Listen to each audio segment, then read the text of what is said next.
की करते हो और हमारी फौज को पूरी दुनिया लोहा मानती है मेरे प्यारे भाई। हमें आप सभी पर फख्र है कि आप सभी जवान आर्मी की तैयारी कर रहे हैं, फौज की तैयारी कर रहे हैं। आ जाओ मेरे प्यारे जवानों, बहुत ही अच्छा बेहतरीन जबरदस्त ये आपका मॉडल टेस्ट पेपर होने वाला है। ईमानदारी से टेस्ट लगाओ और अपना मूल्यांकन करो। और कल संडे है, आर्मी स्टडी ऐप के अंदर 12 बजे all India free weekly test भी होगा, ध्यान रखना मेरे प्यारे भाई। तो सभी के लिए है, बिल्कुल फ्री होगा। चलिए आ जाओ मेरे प्यारे भाई, इसके लिए ध्यान रखना। और आपके लिए एक संडे को और एक्स्ट्रा क्लास होगी मैथ की मेरे प्यारे भाई। एमएस गुरु आपकी क्लास लेंगे 11 सवा 11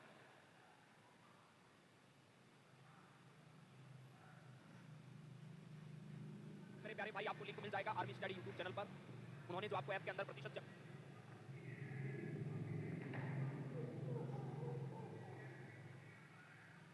पढ़ाया है उसकी प्रैक्टिस कराने वाले हैं, ठीक है भाई, यूट्यूब पर होगी। ओके चलिए आ जाओ मेरे प्यारे जवानों, स्टार्ट करते हैं। पहला क्वेश्चन आपकी स्क्रीन के ऊपर, भारत छोड़ो आंदोलन है ये कब हुआ था? जुलाई 1930, अगस्त 1942, जनवरी 1947, मार्च 1919। भारत छोड़ो आंदोलन है मेरे राजा, ये आपका कब हुआ था? ये आप सभी प्यारे प्यारे भाइयों को बताना। और इस समय अगर मैं आपसे पूछूं कि आप लोग मुझे बताओ भारत का वाइस राय है वो कौन था? भारत का वाइस राय है ये कौन था मेरे प्यारे भाई इस समय? ध्यान रखना बाबू, कौन था? लॉर्ड लिनलिथिगो। लॉर्ड लिनलिथिगो ये था इस समय भारत का वाइस राय। भारत छोड़ो आंदोलन है ये आपका अगस्त 1942 में हुआ था। ऑप्शन बी है वो आपका राइट। गांधी जी ने नारा भी दिया था, अंग्रेजों भारत छोड़ो, है ना मेरे प्यारे भाई। चलिए ऑप्शन बी आपका यहाँ करेक्ट हो जाएगा। नेक्स्ट है नीति निर्देशक तत्व संविधान के कौन से अनुच्छेद में है? भाई देखो, आप 2024 का पेपर उठा के देखोगे ना, उसमें मौलिक कर्तव्यों के प्रश्न बहुत आए थे हर्ष। फिर 2025 के पेपर में मेरे प्यारे भाई ये जो नीति निर्देशक तत्व है ना, डीपीएसपी, इनसे बहुत सारे प्रश्न आए हर्ष।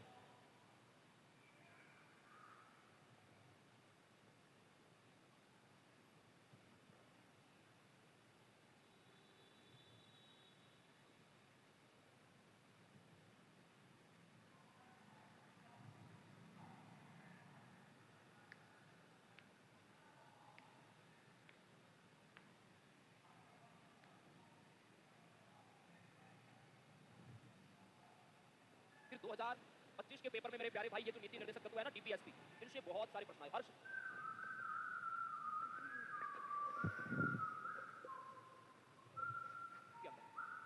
क्लियर है? तो ये बहुत इंपॉर्टेंट है आपके लिए, जैसे नागरिकता, मौलिक अधिकार, मौलिक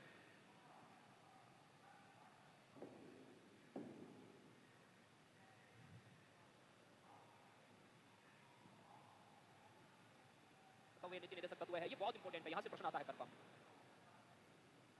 प्यारे जवान, नीति निर्देशक तत्व है ये कौन से अनुच्छेद से संबंधित है? तो आप सभी जवानों का सीधा आंसर होगा सर 36 से 51। ऑप्शन सी क्या आप सभी ने बताया बिल्कुल। क्या भाई, नीति निर्देशक तत्व हमारे संविधान के कौन से भाग में है? आप कहोगे सर भाग 4 क में, सॉरी भाग 4 में है, 4 क में तो आपके मौलिक कर्तव्य आ जाते हैं। हम लोगों ने कौन से देश से नीति निर्देशक तत्वों को लिया है? इनको हमने लिया है मेरे प्यारे भाई आयरलैंड से। कहाँ से लिया है सर? आयरलैंड से इनको हम लोगों ने प्राप्त किया। अब देखो ये जैसे 36 से 51 के बीच में जो अनुच्छेद है ना, वो भी आपके एग्जाम के लिए बहुत इंपॉर्टेंट है। जैसे प्रश्न आया बताओ ग्राम पंचायत का गठन संविधान के किस अनुच्छेद में? अनुच्छेद 40 में। नागरिकों के लिए एक समान सिविल संहिता कौन से अनुच्छेद में है? अनुच्छेद 44 में। तो ये बीच वाले आर्टिकल भी आपको याद रखना है, मोस्टली प्रश्न यहाँ से आ जाता है। नेक्स्ट है जी ब्रिक्स सम्मेलन 2025 है, ये आपका कहाँ पर हुआ था? नई दिल्ली भारत, बीजिंग चीन, Rio de Janeiro Brazil, Moscow रूस। ब्रिक्स सम्मेलन 2025 है वो आपको बताना। सर हम बिहार बोर्ड से हैं। अच्छा मेरे प्यारे भाई, बिहार बोर्ड से हो तो क्या दिक्कत हुआ भाई? आप चाहे हिंदुस्तान के किसी भी बोर्ड से हो, आराम से अच्छे से आप लोग फौज की तैयारी करो, कोई दिक्कत नहीं होगा भाई। तो यहाँ सही आंसर हो जाएगा ऑप्शन सी मेरे प्यारे भाई। ऑप्शन सी हमारे जितने भी जवान बता रहे हैं बिल्कुल ठीक बता रहे हैं। 2 से 3 प्रश्न आपके एग्जाम में करंट जीके के आएंगे, इस बात का ध्यान रखना, मैंने बहुत बार आपको बताया। यूपीएससी का मुख्यालय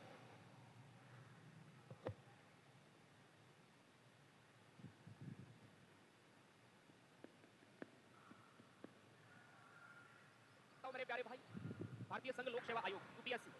मेरे प्यारे भाई यूपीएससी की अगर मैं बात करूं तो देखो ये संविधान के कौन से भाग में हो जाएगी मेरे प्यारे भाई? बताओ कौन से भाग में हो जाएगी? ये कितने नंबर है आप लोग बताओ मुझे कमेंट करके, जो मैंने लिखा है। अनुच्छेद की मैं बात करूं, अनुच्छेद है 315 से 323 तक उल्लेख है। और ये ध्यान रखना है यूपीएससी मेरे प्यारे भाई, संघ लोक सेवा आयोग, ये हमारे संविधान का एक संवैधानिक निकाय है। यूपीएससी के वर्तमान में अध्यक्ष कौन है बताओ मेरे प्यारे भाई? संविधान का मेरे राजा कैसा निकाय है ये है आपका संवैधानिक निकाय है, इस बात का आप सभी को ध्यान रखना है।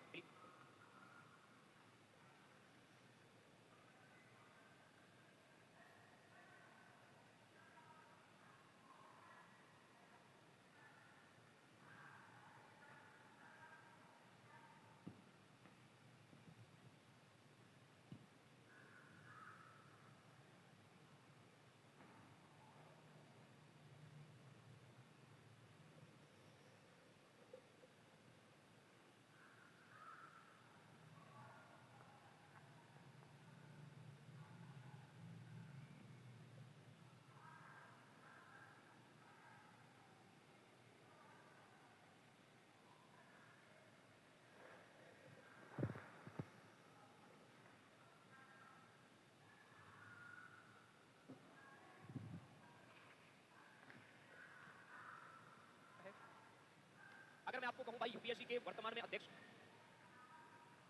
कौन है, तो कोई जवान है ऐसा जो बता सकता है इसका आंसर? बताओ। यूपीएससी का मुख्यालय आप सभी ने ठीक बताया है, दिल्ली के अंदर है मेरे प्यारे भाई।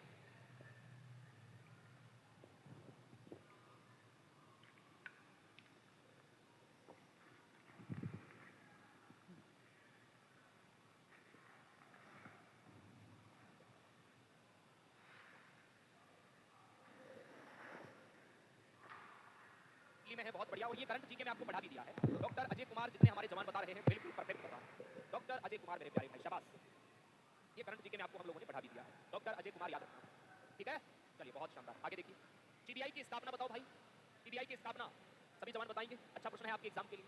सीबीआई का पूरा नाम क्या होता है? केंद्रीय जांच ब्यूरो, केंद्रीय जांच ब्यूरो मेरे प्यारे भाई। अभी आपको ऐप के अंदर यही चीजें पढ़ा रहा हूं मैं आपको। बताओ। और सीबीआई के वर्तमान में अध्यक्ष कौन है? बताओ भाई। सीबीआई के अभी वर्तमान में अध्यक्ष कौन है मेरे प्यारे जवान? सीबीआई की स्थापना हुई 1963 के अंदर। आया हुआ है ये पिछले बार एग्जाम के अंदर। वर्तमान में जो आपके अध्यक्ष है वो है प्रवीण सूद मेरे प्यारे भाई। कौन है सर? प्रवीण सूद, याद रखना, प्रवीण सूद मेरे प्यारे भाई। ओके, चलिए आप सभी ने ठीक बताया है।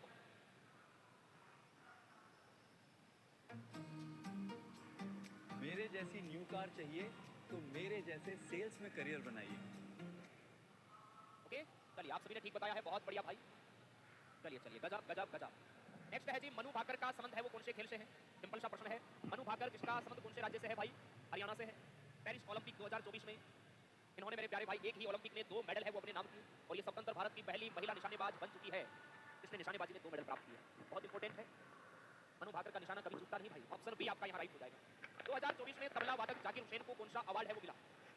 जाकिर हुसैन कौन सा वाद्य यंत्र बजाते हैं भाई? तबला वादक है, ध्यान रखना। ताल वाद्य यंत्र की श्रेणी में इसको रखा जाता है, और इन्हें मिला मेरे प्यारे भाई ग्रैमी अवार्ड।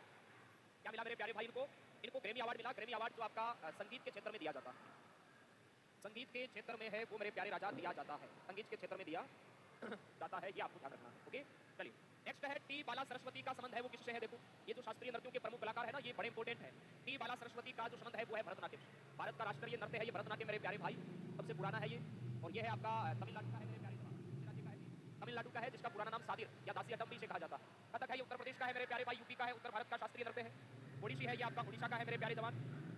और कुचिपुड़ी है ये आपका कहाँ का हो जाएगा? आंध्र प्रदेश का हो जाएगा, याद रखना। 8 जो शास्त्रीय नृत्य है ना भारत के, बड़े इंपॉर्टेंट है, यहाँ से प्रश्न आते हैं भाई एग्जाम के अंदर।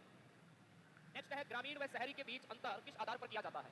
यानी जो लोग गांवों में रहते हैं और जो शहरों में रहते हैं, इनके बीच अंतर है वो किस आधार पर किया जाता है? अच्छा प्रश्न है, लॉजिक वाला बताओ मेरे प्यारे भाई। रैंकिंग टेस्ट कब से स्टार्ट होगा? कल होगा ना 12 बजे आर्मी स्टडी आपके अंदर। अभी तो बताया आपको, टाइम भूल गया मेरे प्यारे भाई। चलिए, तो यहाँ सही आंसर होगा मेरे प्यारे जवान, ग्रामीण व शहरों के बीच जो आपका अंतर है। देखो आप लोग जीवन स्तर पर भी डिफरेंट देख सकते हैं, आय भी अलग अलग होती है, जनसंख्या घनत्व में भी अंतर है, यानी उपरोक्त सभी है वो आपका यहाँ पर मेरे प्यारे भाई सही हो जाएगा। नेक्स्ट है, लघु व कुटीर उद्योग किस अनुच्छेद में आते हैं? बताओ। लघु व कुटीर उद्योग किस अनुच्छेद में आते हैं, ये आपको बताना है। बहुत ही अच्छा और बेहतरीन प्रश्न है आपके एग्जाम के लिए। बताओ मेरे प्यारे प्यारे जवानों, सभी जवान बताएंगे, अनुच्छेद के प्रश्न आ रहे हैं भाई, बताओ मेरे प्यारे भाई। सर नेवी का प्रैक्टिस सेट, हाँ नेवी का प्रैक्टिस सेट भी स्टार्ट करेंगे, और अभी 9:15 बजे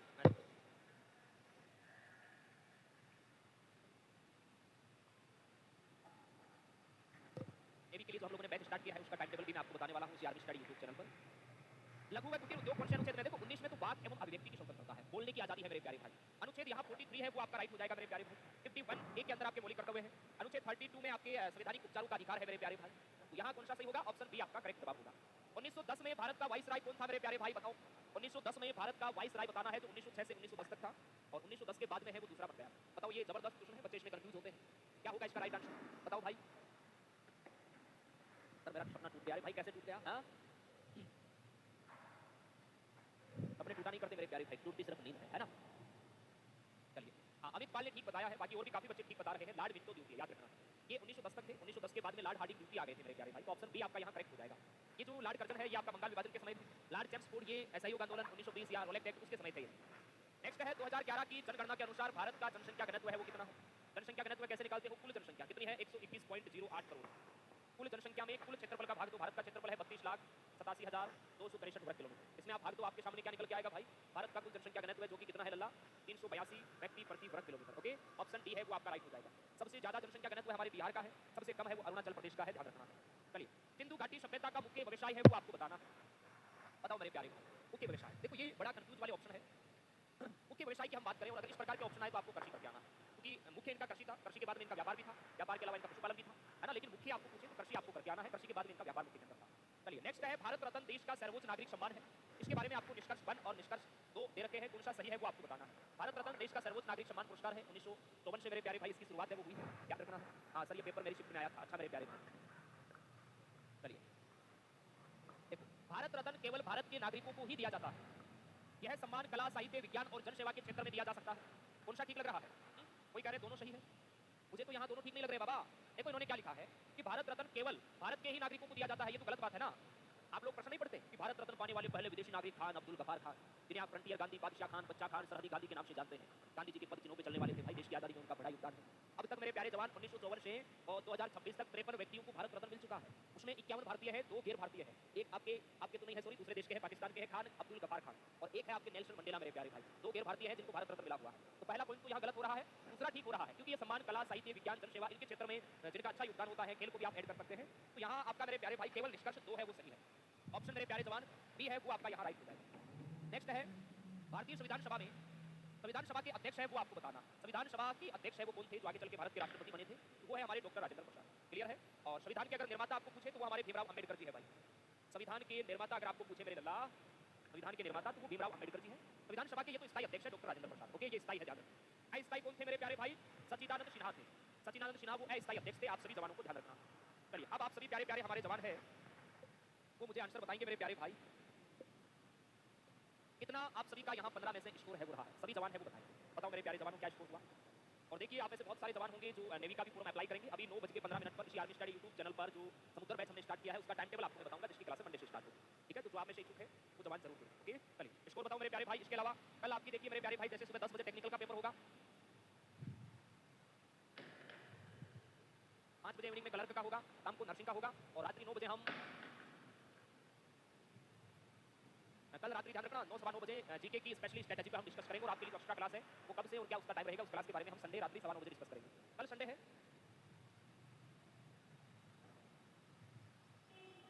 कल ध्यान रखना MS2 मैथ की मेरे प्यारे भाई आपकी क्लास है वो लेने वाले हैं। लगभग 11 सवा 11 बजे का टाइम रहेगा, आपको लिंक मिल जाएगा। मैथ का जो प्रतिशत चैप्टर कराया है उसकी प्रैक्टिस आपको कराने वाले हैं। ठीक है भाई, ओके थैंक यू। चलिए भाई क्या स्कोर हुआ आप सभी?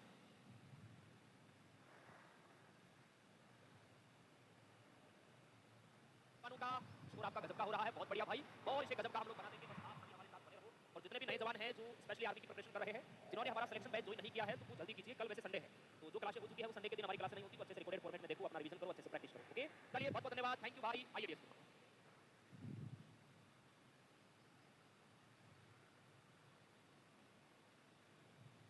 जय हिंद, नमस्कार सभी दोस्तों का एक बार फिर से स्वागत अपनी स्टडी के इस दमदार YouTube प्लेटफॉर्म पर। आप सभी का स्वागत। उम्मीद आशा है सभी अच्छे होंगे, मस्त होंगे और जबरदस्त तैयारी में आप लोग संभल चुके हैं, जुट चुके हैं। दोस्तों ओरिजिनल सीरीज चल रही है हमारी सवालों की 2025 के। हम हर डेट पर जो हर शिफ्ट के एग्जाम में पेपर में जो क्वेश्चन आए थे वो हम आपको करवा रहे हैं। दोस्तों आज बारी है सेकंड शिफ्ट, 2 जुलाई की सेकंड शिफ्ट की बारी है। तो एक बार जितने भी बंदे हैं सेशन को एक बार लाइक ठोकें और शेयर भी करें। ये बताओ उनको भाई अब समय धीरे धीरे हमारे लिए कम होता जा रहा है, क्योंकि जैसे जैसे जून खिसकता आ रहा है अपनी तरफ वैसे वैसे हमारे दिमाग में थोड़ी सी हलचल और तेज हो रही है कि अब क्या करें कैसे करें। देखो ये हलचलें पैदा तो होनी है, क्योंकि अगर जिसकी तैयारी पहले से है, जब तक थ्योरी का आप जब तक निचोड़ नहीं निकालोगे तब तक इन ऑब्जेक्टिव पर आप डायरेक्ट आने का कोई औचित्य नहीं। तैयारी बढ़िया रखो, थ्योरी मजबूत करो, तब बैठेगा मामला। अभी वक्त है, थ्योरी अभी भी कवर कर सकते हैं। आज दोस्तों देखो 2 जुलाई नहीं 3 जुलाई का सेकंड शिफ्ट का ये हमारा पेपर होगा। पवन चक्की किससे चलती है? अब बताओ, ये सवाल किसी चैप्टर में पढ़ाने की जरूरत है? भाई नाम ही पवन है, पवन का मतलब ही वायु होता है। तो पवन चक्की है वो तो वायु से हवा से चलेगी, पानी से, बिजली से, हवा से चलेगी। क्या पवन चक्की किससे चलती है? हवा से चलती है। अगर मशीन से घुमाना होता तो हर कहीं पर भी पवन चक्की लगाकर घुमा देते। तो हवा जहाँ पर हवा की डेंसिटी जहाँ ज़्यादा हो वहीं पर पवन चक्की का कार्य पिछली शिफ्ट में पूछा था। पवन चक्की दोस्तों गतिज ऊर्जा को, इसका कार्य भी ध्यान रखना, गतिज ऊर्जा को विद्युत ऊर्जा में बदलती है, इलेक्ट्रिक एनर्जी में कन्वर्ट करती है। ये आपको ध्यान रखना है। चलिए नेक्स्ट क्वेश्चन, वह सूक्ष्म जीव जो मर्द पादप जंतु को अपघटित कर पदार्थ में बदलता है क्या कहलाता है? और ये सवाल पारिस्थितिकी वाले चैप्टर से पूछा गया था। इसीलिए दोस्तों मैं बार बार कह रहा हूँ पारिस्थितिकी, पर्यावरण प्रदूषण, ये जो एक्स्ट्रा टॉपिक है ना उनको भी आप पढ़ के जाओ। इसलिए तो हमने अब की बार क्या है, तो पिछली बार भी मैंने बुक में जोड़ दिया था, हमारी नई वाली बुक है उसके अंदर भी हमने जोड़ दिया है टॉपिक। तो ऐसे सूक्ष्म जीव जो मर्द पादप जंतु को तोड़कर और उनको वो नए पदार्थों में कन्वर्ट करते हैं, उनको दोस्तों हम अपघटक की श्रेणी में मानते हैं। अपघटक में कौन आता है? या तो एक तो बैक्टीरिया का नाम आता है, एक नाम आता है कवक का। कवक को आप फफूंद के नाम से भी जानते हो, तो ये भी आपको ध्यान रखना है। ये ओरिजिनल है भाई, हमारे द्वारा बनाए गए सवाल नहीं। एक्चुअल में ये पूछे गए सवाल है, इसलिए इनको हमें थोड़ा गौर से समझना होगा।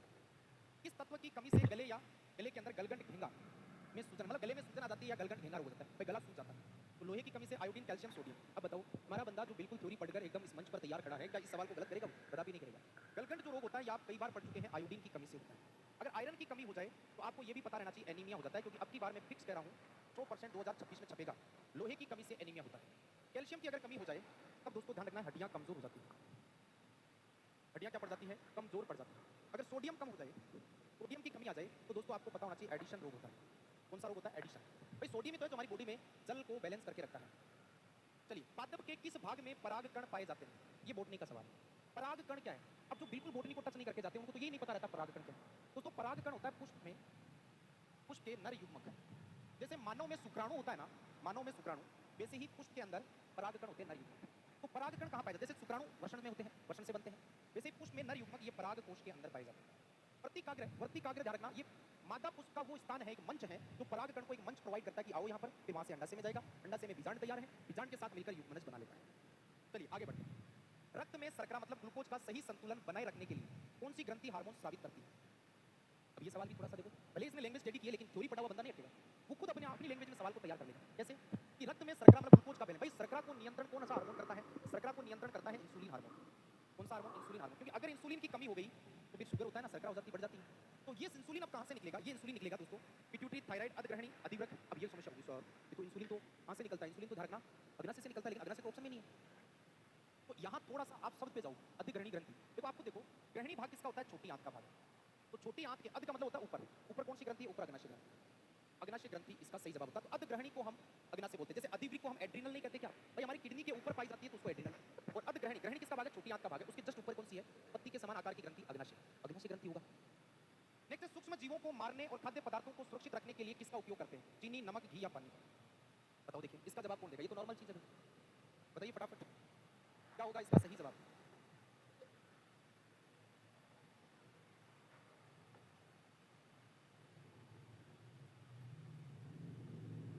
दोस्तों देखो, यहाँ थोड़ा सा ऑप्शन में गड़बड़ किया, यहाँ पर नमक नहीं होना चाहिए, नमक की जगह कुछ और ले लेते हैं, नमक की जगह मान लो मैं अम्ल ले लेता हूँ, तो यहाँ उत्तर होगा चीनी। वैसे मैं आपको बता दूं, फूड प्रिजर्वेशन पदार्थों का प्रयोग करते हैं, खाद्य परिरक्षण पदार्थों का प्रयोग किया जाता है, जिसके अंदर 3-4 नाम बताता हूँ। जब भी सूक्ष्म जीवों को मारने खाद्य पदार्थों के संरक्षण की बात है, इसमें एक तो चीनी आएगा, एक नमक आएगा, एक सिरका आएगा, एक सोडियम बेंजोएट आएगा, सोडियम बेंजोएट, ये सब नाम आएंगे ध्यान में, ये सुरक्षित रखने में। देखो इनमें से कोई भी आए ये फूड प्रिजर्वेशन में काम आता है। गेहूं के आटे से भूसी को अलग करने की विधि क्या कहलाती है? अब ये पिछली शिफ्ट में भी आया था, बस हमारे पढ़ने का थोड़ा नजरिया अलग था। पिछली शिफ्ट में भी था, गेहूं के आटे से भूसी को, ये चीज हम घर पे भी करते हैं। आपने देखा होगा हमारी मम्मी है, बड़ी बहन है, या जो भी घर में जो मेंबर है हमसे बड़ा है, तो रोटी बनाता है हमारे लिए। आप खुद देखो उनको, आटे को वो छानते नहीं छानते छलनी से, तो आटे को छानते तो नीचे जो आटा गूंदने के लिए है वो तो नीचे आ जाएगा, ऊपर उसमें देखा भूसी है, उसको हम जानवर को खिला देते हैं पानी में मिलाकर। तो उसको अलग करने की विधि है चालना। क्या हो जाएगी? चालना। तो आटे को चालेंगे या उसको छानेंगे, एक ही बात है। द्रव की सतह से ठोस को अलग करने की विधि क्या कहलाती है? एक ही शिफ्ट में 3 जुलाई की सेकंड शिफ्ट में मिश्रण की ये दूसरी मतलब विधि नाम पूछ लिया, एक ही टॉपिक से लगातार 2 सवाल पूछे। द्रव की सतह से ठोस को मतलब 2 मिश्रण है, द्रव प्लस ठोस, ये दोनों आपस में मिले हुए हैं, इसमें से किस विधि से ठोस को अलग करते हैं? और ये सेम एग्जांपल होता है समुद्र से नमक को अलग करना, समुद्र से नमक अलग करना। भाई आपको देखो, पानी से नमक को अलग कर रहे हैं, इस विधि को हम क्रिस्टलीकरण कहेंगे या वाष्पीकरण कहेंगे। तो द्रव से ठोस को अलग करने का मतलब पानी से नमक को अलग करने की विधि, या तो क्रिस्टलीकरण या फिर वाष्पीकरण मेथड इसके अंदर उत्तर हो जाएगा। निम्नलिखित में से कौन सा कथन बैटरी के संबंध में गलत है? आपको गलत कथन चूज करना है। बैटरी के बारे में देखो, थोड़ा बहुत तो हमने पढ़ा भी है बैटरी के बारे में, बैटरी आपने देखा भी है। पहला ऑप्शन पढ़ो फिर अपन को पता लगेगा। बैटरी का एक टर्मिनल धनात्मक दूसरा ऋणात्मक होता है, ये कथन तो सही है। भाई बैटरी में एक प्लस होता है एक माइनस होता है, बैटरी के दोनों टर्मिनल समान होते हैं, यही कथन गलत है। दोनों समान कैसे? जब हमने पहले को सही कहा तो दूसरा सही कैसे होगा? बैटरी कई सेल से मिलकर बनी है, बिल्कुल 2 या 2 से अधिक सेलों का संयोजन बैटरी है। बैटरी विद्युत ऊर्जा प्रदान करती है, बिल्कुल इलेक्ट्रिक एनर्जी मिलती है उसे। इन्वर्टर बैटरी लगाते हैं ना अपन, तो लाइट चली जाती है तो उसी बैटरी से अपन को वापस एनर्जी मिलती है ना, विद्युत ऊर्जा मिलती है। न्यूटन का प्रथम नियम किस नाम से जाना जाता है? अब ये सवाल तो ना पढ़ते ही उत्तर, बिना ऑप्शन की जरूरत नहीं पड़ती। बल का नियम, जड़त्व का नियम, क्रिया प्रतिक्रिया, गुरुत्वाकर्षण का, ये तो सीधा उत्तर है सर, जड़त्व का नियम होगा। ठीक है, बल का नियम कौन सा है? बल का नियम सेकंड होगा, कि बल का इससे सूत्र आता है सेकंड नियम से, बल की परिभाषा पहले से आती है। क्रिया प्रतिक्रिया वाला ये थर्ड होगा, ये तीसरा नियम होगा। और गुरुत्वाकर्षण का नियम भी ये भी न्यूटन ने ही दिया था दोस्तों, ये भी किसने दिया था? न्यूटन के द्वारा ही दिया गया था। चलिए, ठोस से द्रव में परिवर्तन की प्रक्रिया क्या कहलाती है? मतलब ठोस से द्रव में जाना, पदार्थ की अवस्था परिवर्तन। बार बार कहता हूँ केमिस्ट्री में सबसे पहला चैप्टर ये लेता हूँ, बार बार कहता हूँ ये यहाँ में ये जो वहाँ पर मैं कम से कम 8 परिवर्तन बताता हूँ। अब ये कह रहा है ठोस से द्रव में जाना। आप सोचो ठोस मान लो बर्फ है और द्रव मान लो पानी, तो बर्फ से पानी में जाना, बर्फ पिघल गई, गर्म हो जाएगा सीधा सा। वाष्पीकरण तो होता है जब द्रव से गैस में जा रहा है, तो संघनन होता है उल्टा, जब गैस से वापस द्रव में आ रहा है। तो उद्रवपातन होता है जब ठोस से सीधा किस में जा रहा है? गैस में। ठीक है, हर चीज थ्योरी के अंदर हम पढ़ रहे हैं दोस्तों, अगर थोड़ा ध्यान से पढ़ो तो सवाल गलत नहीं होगा। सबसे हल्की धातु कौन सी है? Sodium, aluminium, lithium, calcium. अब इसमें भी ना थोड़ा सा जल्दबाजी में हम गलत कर बैठते हैं, बाकी गलत नहीं होता ये सवाल। सबसे हल्की धातु देखो, अगर ओस्मियम आता, ओस्मियम, ये सबसे भारी है, सबसे हल्की में कौन आएगा? लिथियम नाम आएगा। सबसे मुलायम में कौन सा आएगा? सोडियम। सबसे मुलायम आती है ना, चाकू से काटी जाने वाली। पृथ्वी पर सर्वाधिक पाई जाने वाली एल्यूमिनियम।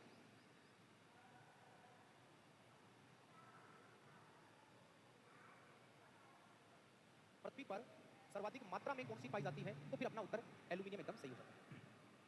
मनुष्य में रक्त का थक्का जमाने में कौन सा घटक सहायक होता है? आरबीसी, डब्ल्यूबीसी, प्लेटलेट्स या प्लाज्मा? बताओ। मानव के अंदर रक्त का थक्का बनाने वाला, भाई ब्लड क्लॉटिंग, जैसे चोट लगती है तो उसको वापस रोकने का काम कौन करता है? तो देखो, रक्त का थक्का जब नाम आ जाए तो उसमें एक विटामिन का नाम आएगा, वो है के। अगर खनिज तत्व की बात आए तब नाम आता है कैल्शियम का। अगर प्रोटीन पूछे थक्का बनाने वाली तो इसमें दो नाम आएंगे, फाइब्रिनोजन और प्रोथ्रोम्बिन। ठीक है, और एक नाम आ जाएगा प्लेटलेट्स का। इधर प्लाज्मा में दोस्तों 90 से 92% क्या होता है? पानी होता है। ये अपन को ध्यान रखना है।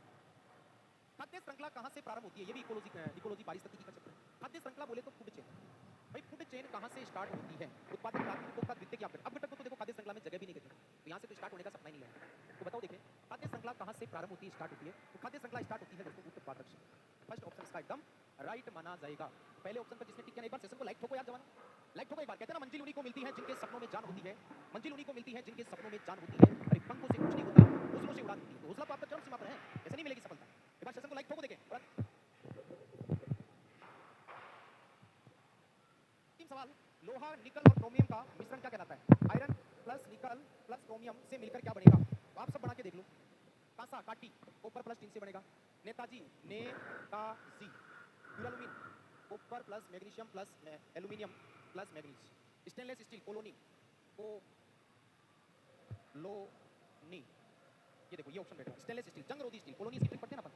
अब बताओ, देखिए 15 में से आज आपकी शिफ्ट में कितने सवाल सही गए?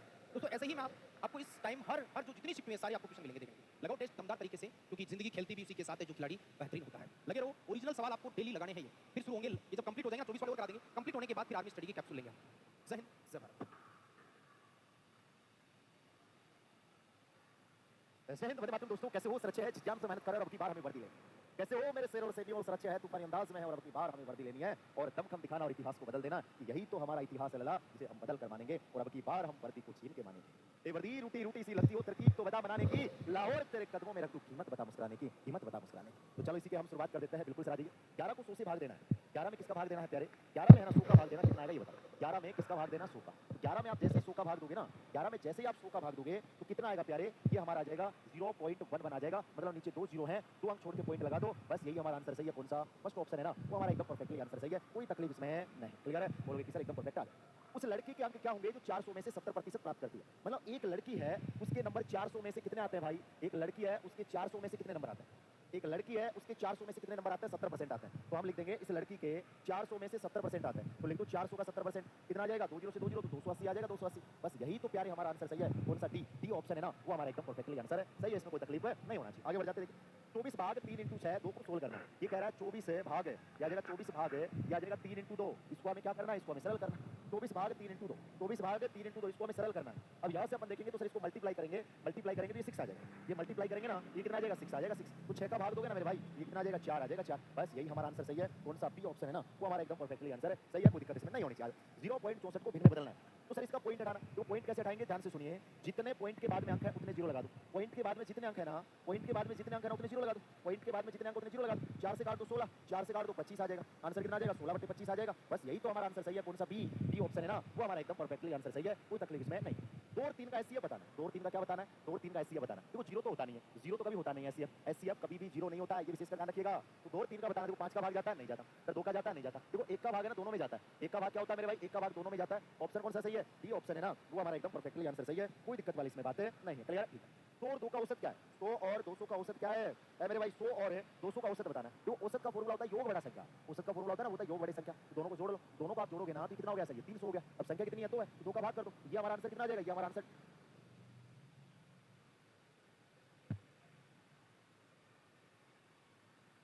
आ जाएगा। कौन सा ऑप्शन सही है? बोलोगे कि सर फर्स्ट ऑप्शन है ना, वो हमारा एकदम परफेक्टली आंसर सही है। 150।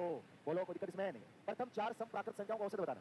प्रथम 4 समप्राकृत संख्याओं का औसत बताना कितना आएगा? देखो पहले 4 सम संख्या लिख लो। 4 सम संख्या लिखेंगे तो 2 4 6 8 कितनी सम संख्या होगी सर? 4 सम संख्या होगी। ये कह रहा है 4 सम संख्या लिख लो। बोलोगे 4 सम संख्या होती है 2 4 6 8, इनका औसत बताना भैया। योग बटा संख्या औसत निकालने के लिए क्या करेंगे सर? योग बटा संख्या लगा देंगे। तो जोड़ लो, कितना हो गया? सर ये हो जाएगा हमारा 8 6 14, 14 4 18, 18 तो 20 हो जाएगा। संख्या कितनी है सर? 4 भाग कर दो, हमारा आंसर कितना आ जाएगा? 5 हमारा आंसर आ जाएगा। कौन सा ऑप्शन सही है? डी ऑप्शन है ना, वो हमारा एकदम परफेक्टली आंसर सही है बी। क्लियर है? बोलोगे कि सर एकदम परफेक्ट आ जाइए। यदि मूलधन 200 रुपए है, ब्याज परसेंट 8 है, 2 साल का ब्याज बताना है। तो ब्याज का एक ही फॉर्मूला होता है पीआरटी बटा 100। तो आपने खूब बढ़ाया पीआरटी बटा 100। देखो मूलधन कितना है? सर मूलधन हमारा 200 है। रेट कितनी है प्यारे? रेट 8 है। टाइम कितना है प्यारे? टाइम 2 है। बट्टा कितना आ जाएगा? बट्टा 100। काटा पीटी कर दो, 2 जीरो से 2 जीरो, 16 दूनी कितना आ गया सर? 32 आ गया। 32 ये हमारा आंसर आ जाएगा 32। कौन सा ऑप्शन सही है? सी ऑप्शन है ना, वो हमारा एकदम परफेक्टली आंसर सही है, कोई तकलीफ इसमें नहीं है। आगे आ जाओ सर। एक आयत में कितने शीर्ष होता है? एक आयत में कितने शीर्ष होते हैं ये बताना है। एक आयत में कितने शीर्ष होते हैं ये बताना है। तो याद रखना आयत में 4 शीर्ष होते हैं। 4 देखो ये हमारा आयत है। अब देखो आयत में कितने शीर्ष है? 1 2 3 और 4। तो मेरे भाई कितने हो जाएंगे सर? डी ऑप्शन हो जाएगा। डी ऑप्शन क्या हो जाएगा सर? 4 हो जाएगा। 4 सर एक आयत का परिमाप बताना है। क्या बताना है प्यारे? परिमाप। बोलोगे सर आज तो बहुत आसान पेपर है, कभी कभी आसान भी हो जाता है। आयत का परिमाप बताना है। परिमाप का फॉर्मूला होता है 2 कोष्ठक लंबाई प्लस चौड़ाई। अब देख लीजिए मेरे प्यारे भाई लंबाई कितनी है? लंबाई 2 है। सर चौड़ाई कितनी है सर? चौड़ाई कितनी है सर? 3 मान रख दो। लंबाई का मान कितना है सर? लंबाई का मान 2 है। चौड़ाई का मान कितना है? 3 है। तो 2 × 3 2 कितना हो जाएगा? 5 हो जाएगा। आंसर कितना आ जाएगा? 10। कौन सा ऑप्शन सही है? फर्स्ट ऑप्शन है ना, वो हमारा एकदम परफेक्टली आंसर है, सही।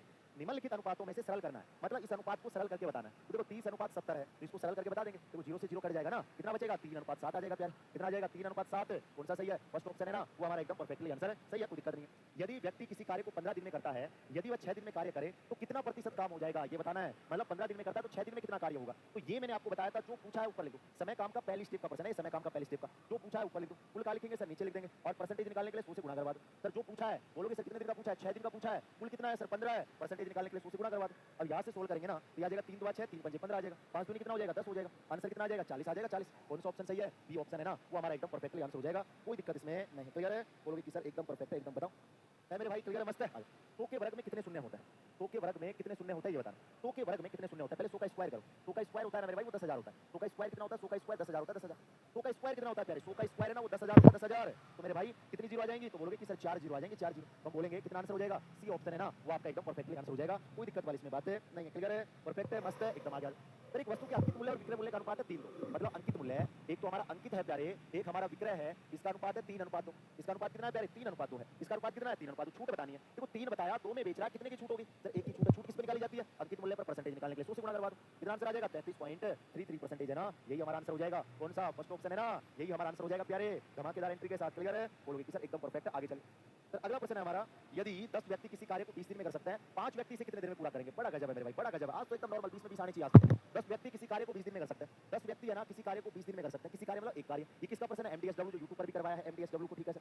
अब यहाँ से बात करें तो बोलोगे सर 5 व्यक्ति, कितने व्यक्ति मेरे भाई? 5 व्यक्ति कितने दिन में पूरा करेंगे ये बताना। 5 व्यक्ति कितने दिन में पूरा करेंगे ये बताना। तो सोल्व करेंगे सर, ये आ जाएगा 5 × 20 आ जाएगा। कितना आ जाएगा? 40 आ जाएगा। 40 तो डी की वैल्यू कितनी आ जाएगी प्यारे? डी की वैल्यू 40 आ जाएगी। सी ऑप्शन है ना, वो हमारा एकदम परफेक्टली आंसर सही है, सी। क्लियर है? बोलोगे ठीक है सर। अब बताओ अल्फाबेट के अनुसार कि भाई साहब अल्फाबेट में सेट करना है, कर देंगे, आ जाओ भाई साहब। तो यहाँ देखो सर, सबसे पहले L L L L L का काम तो तमाम हो गया। आई भी उड़ा दो, आई आई आई, और मेरे भाई आई और आई भी उड़ गया। अब आगे देखिए कौन पहले आएगा। सर यहाँ पे जी है, सर यहाँ पे एफ है, यहाँ जी है, सर यहाँ के है, और यहाँ एफ है। तो एफ पहले आएगा। पहले कौन आएगा? एफ आएगा। तो ये हमारा क्या देखो एफ है, ये एफ वाले को चेक करेंगे पहले, किसको? एफ को। तो यहाँ एफ है, और मेरे भाई यहाँ एफ है, फिर यहाँ टी है, और यहाँ पे क्या है? ई है। तो 4 नंबर वाला तो पहले आ जाएगा। 4 नंबर वाला तो पहले आ जाएगा, और फिर 3 नंबर वाला कहाँ आएगा सर? बाद में आएगा। अर्थात इन दोनों का काम तो हो गया, इन दोनों का काम तो हो गया, मतलब ये ऑप्शन तो डिलीट हो गया मेरे भाई, ये वाले तो। क्लियर है? ठीक है, 4 3 आएगा। अब देखो बचे हुए में सर यहाँ पे जी है, और यहाँ पर भी जी है, यहाँ के पहले जी आएगा, तो यहाँ जी है, यहाँ जी है, छोड़ दो। अब यहाँ पे एच है और यहाँ एन है, तो एच वाला पहले आएगा, मतलब 1 आएगा और फिर 5 आएगा, और लास्ट में क्या बच गया सर? 2 बच गया। तो 43 आएगा। कौन सा ऑप्शन सही है? फर्स्ट ऑप्शन सही है, डी हमारा रॉन्ग हो जाएगा, रॉन्ग। क्लियर है? बोलोगे सर एकदम परफेक्ट आ गया। ये सीरीज का प्रश्न है प्यारे। देखो 8 18 26 32 36, अगला क्या आएगा? सर यहाँ पे इसने 10 जोड़ा है, सर यहाँ पे इसने कितना जोड़ा है सर? 8 जोड़ा है, सर यहाँ पे इसने कितना जोड़ा है? 6 जोड़ा है, सर यहाँ पे इसने कितना जोड़ा है? 4 जोड़ा है, और यहाँ पे इसने कितना जोड़ा है सर? 2 जोड़ा है। 2 तो यहाँ पे अपन जोड़ेंगे 2, तो कितना आ जाएगा सर? 38। डी ऑप्शन सही है। 10 जोड़ा, 8 जोड़ा, 6 जोड़ा, 4 जोड़ा, तो कितना जोड़ देगा सर? 2 जोड़ देगा, 38 हमारा आंसर आ जाएगा, 38। क्लियर है? बोलोगे सर। अगला प्रश्न देखिए, अगले की कहानी क्या है पहले लिख लेते हैं ना। सर यहाँ पे देखिए, यहाँ पे आएगा मेरे प्यारे भाई क्या, यहाँ पे हमें दिया देखो आर ए और ये बी है, फिर क्या है सर? टी टी सी है, फिर क्या है सर? बी सी एल है, फिर प्रश्नवाचक चिन्ह है, फिर जेड एम, और क्या है सर? बी है।